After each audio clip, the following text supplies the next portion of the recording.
Alquimia, por Matías de Stefano, 6 de marzo 2024. Este es un audio de la conversación entre Matías de Stefano, referido como yo, y su ser superior, referido como soy.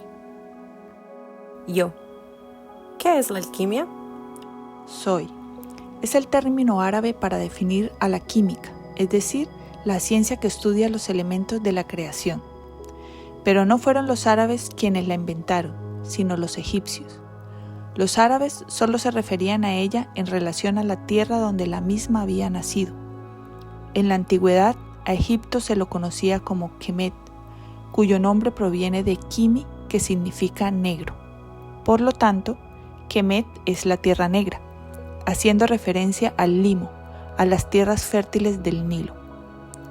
Los egipcios, mediante el fuego, comenzaron a producir nuevos materiales jamás vistos antes, y todos sus productos eran transportados al mundo conocido, por lo que sus componentes llevaron el nombre de Egipto como referencia, Al-Kemet, y de allí, alquimia. ¿Por qué la alquimia entonces está relacionada a la magia, a los druidas, a todo lo místico? Por varias razones, y básicamente es por los magos o magush de Persia. Eran aquellos que estudiaban lo invisible a los ojos, y los alquimistas egipcios enseñaban que lo invisible era esencial. Por lo tanto, la verdad se esconde en lo que no vemos, y a ello le llamaban éter o espíritu, relacionado tanto al alcohol que se usaba para hacer perfumes, que permitía oler una flor por más que la misma no esté allí, así como el aire invisible que da vida en cada respiración. En la antigüedad, lo invisible era incontable. De allí surgió el término átomo, que no posee medida. Pero mucho antes de este término, solo podía entenderse esta fuerza mediante la palabra luz, es decir, de la lengua indoeuropea, diva. Por ello, cada esencia química era conocida como una divinidad, como una luz esencial en las cosas. Y desde luego, la química y las divinidades hacían cosas improbables, como milagros, que para los extremistas monoteístas implicaba brujería. Así, los alquimistas y magush de Medio Oriente fueron llamados brujos, herejes, y la alquimia pasó a formar parte de lo prohibido por las religiones, convirtiéndose en una ciencia ocultista. Pasarían muchos siglos hasta que la alquimia renaciera bajo el nombre de química, que la separó por completo de la espiritualidad para analizarla sin esencia, sino fríamente en un laboratorio. Oh, entiendo. Entonces, cuando hablamos de alquimia, estamos hablando de la forma de interpretar lo que hoy llamamos química, pero que se le quitó la magia, y por eso es aburrida. Recuerdo que en la escuela era la clase que menos me gustaba. Mi profesor era muy aburrido, y todo era demasiado complejo. La ciencia ha intentado matar la magia de la química y la física por el trauma sufrido tras siglos de persecuciones religiosas y espirituales. Por ello, ha decidido eliminar toda opción de pensamiento mágico, olvidándose que fueron sus orígenes. La capacidad de imaginar, de percibir lo que es invisible en la esencia de las cosas. Por ello, cuando hoy se habla de química y física, todo se torna tedioso y aburrido. Pero esta misma situación se dio en su extremo opuesto. Aquellos que buscaban la alquimia desde la espiritualidad sin tener en cuenta a la química. ¿Por qué? Una corriente de alquimistas dejaron de lado la química para dedicarse a la devoción de la alquimia del ser, es decir, de trabajar sobre los componentes del alma para transformar la vida de las personas, más allá de la realidad en la que viven.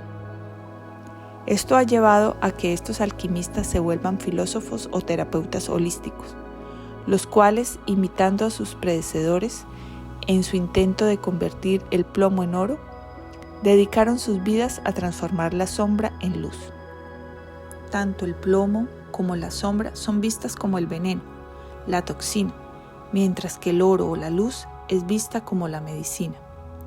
Un buen alquimista sabe que no son cosas diferentes, sino dosis distintas de la misma cosa. Pero en el camino desesperado de ir hacia la materia o hacia el espíritu, se perdió el sentido real de la alquimia. ¿Cuál? La unión entre el todo y la nada, la primera alquimia de la existencia, en que ambos conceptos son uno, lo mismo, no hay división, y en la nada puedes sentir al todo, y en el todo puedes sentir la nada. Es la alquimia divina. En ella comprendes algo, que todas las cosas físicas te llevan al espíritu esencial, así como todas las cosas esenciales te regresan a la materia. Pues la materia surge del canto del vacío, de la idea de un sueño eterno, sueño que desde la materia anhelamos alcanzar mediante la meditación o la ascensión. Y sin embargo, no estaba fuera de la materia, sino que la constituye. Es el perfume de la flor, es la capacidad de ver los colores. No existen colores sobre las cosas, sino fotones, siendo captados por los nervios oculares en una u otra frecuencia. El perfume no pertenece a la flor, sino a las reacciones químicas de tu cerebro. Así ves lo que quieres ver, escuchas lo que quieres escuchar, hueles lo que quieres oler o lo que estás capacitado para recibir. La alquimia, pues, es aprender a leer al espíritu en las cosas existentes. Es hacer de la materia un terreno fértil para el espíritu y al espíritu una guía para ordenar la materia. El todo y la nada obtienen sentido en unidad, por separado. Es el matrimonio alquímico. O sea que debemos realizar este matrimonio interno entre el camino hacia la ciencia y hacia el espíritu. Dejar de creer que la alquimia es solo aprender a brillar mediante nuestras sombras, o solo pensar que todo se vale de reacciones químicas en nuestro cuerpo. En realidad son ambas. La reacción química en tu cuerpo se produce por el intercambio de pulsos eléctricos, y los mismos se dan por la intención, por la idea, y es así que tu imaginación crea realidades. La química te muestra lo que eres, la alquimia te muestra lo que puedes ser. Y solo puedes cambiar lo que eres si intencionas convertirte en otra cosa. Allí yace la magia de la alquimia, en la capacidad de imaginar, de crear, de generar algo nuevo a partir de lo que es y existe.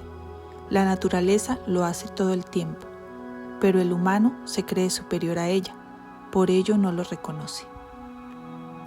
Entonces, para poder encender la chispa divina que permita la alquimia en nuestra química, debemos ir a buscar la unidad de ese todo y nada dentro de nosotros.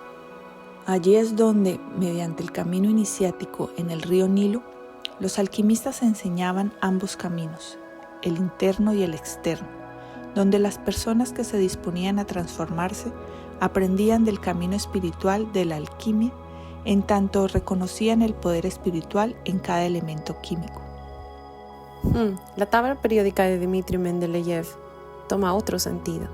Es el camino iniciático de la materia, protones, neutrones, electrones, geometría, matemática, frecuencias, música, energía, ondas y partículas, campos magnéticos, y todo ello constituye cada elemento que da forma al creador, muchos de ellos aún en la imaginación, aún por crearse. Todos ellos inteligentes, que se conectan de la manera adecuada para crear, transformar o destruir la existencia. Fueron ellos los químicos que originaron a los reinos de cada mundo, y en este a aquellos basados en lo inorgánico, como el silicio en el reino mineral, o basados en el carbono dentro del reino orgánico de los vegetales y los animales. Su interacción creó la alquimia, haciendo de nosotros seres que existimos por el intercambio de estos químicos, que crecemos, nos desarrollamos, nos descubrimos mediante dicha interacción química.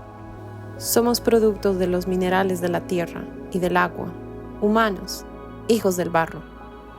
Nacidos en el jardín del alquimista. ¿A qué hace referencia esto? Al jardín del Edén.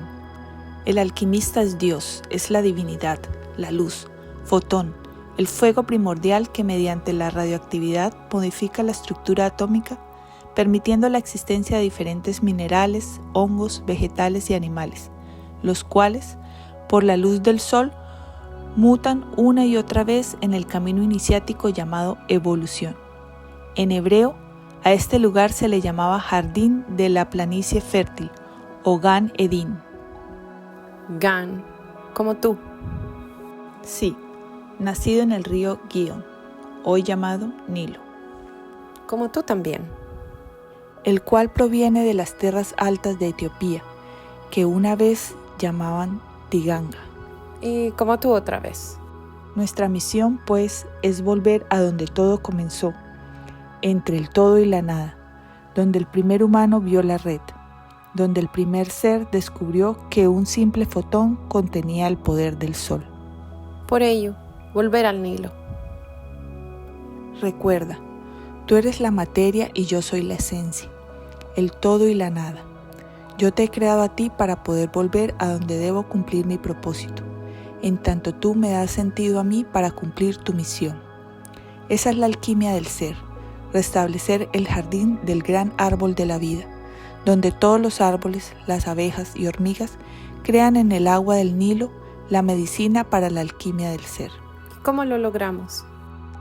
Bueno, en primer lugar recordar que ni tú ni yo somos únicos, sino una red, todos recordando el mismo propósito, pero cada uno con un elemento químico y álmico, complementarios entre sí, para lograr hacer brillar este nuevo comienzo. Y por ello, lo primero que debemos hacer para unir el todo y la nada es crear el campo magnético adecuado. La red. La red de manifestación. Por ello, la primera etapa de esta misión de plasmar el cielo en la tierra implica alinear el tiempo y el espacio a la red de la creación. El icosaedro. Recordemos juntos qué es el icosaedro y cómo alineamos tiempo y espacio.